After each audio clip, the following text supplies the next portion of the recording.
Roofing, siding, windows, and gutters.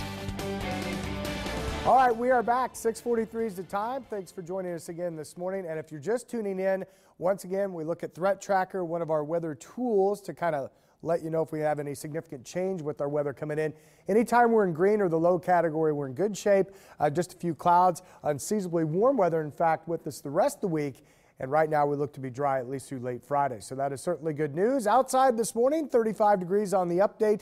We've got calm conditions. We also have very uniform temperatures all across eastern Nebraska, western Iowa, northwestern Missouri. One of the cooler spots now, back down to 30 degrees in Norfolk.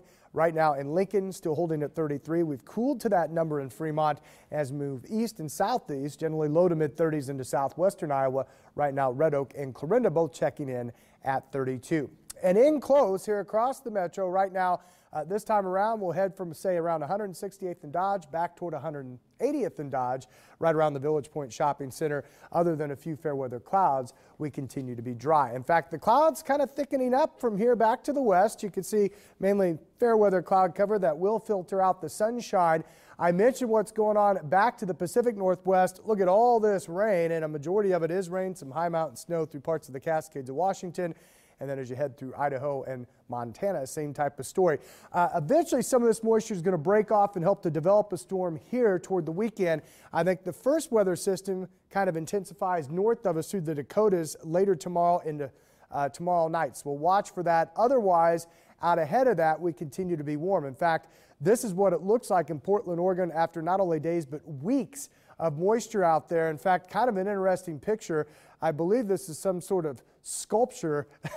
I hope it's not some sort of sea animal. It looks very odd, but again, the fellow who tweeted that out from the Pacific Northwest said more he was focused on the ominous rain, so I'm guessing that's probably just some sort of art sculpture out there on the streets of Portland. But it does kind of look like a sea monster a little bit, and you don't really have to use your imagination for that.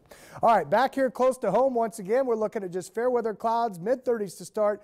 I think by lunchtime we're already into the upper 40s to low 50s, and then later today we could approach record highs. We need to get to 64 to do that. Right now I think we'll come up to about 62 and then stay pretty mild through the evening. South winds will also increase and we stay mild tonight, and that's going to be kind of a windy day as we head towards tomorrow. So for today, filtered sunshine, we'll call it. 62 the official high. Again, southwest winds increase later this morning through the afternoon.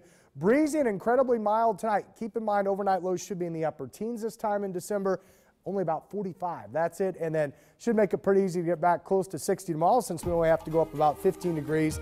Partly sunny, still unseasonably warm Friday. Then the change for the weekend, not only in the weather pattern, but kind of a change in our forecast from yesterday. Right now, it looks like that next major weather system will develop a little more east, kind of back to Monday's solution, which does a couple of things here. One, it keeps us mainly in the liquid form. It also keeps temperatures a little bit warmer. So if we were going to see some wet snowflakes, I still think that could happen Sunday morning.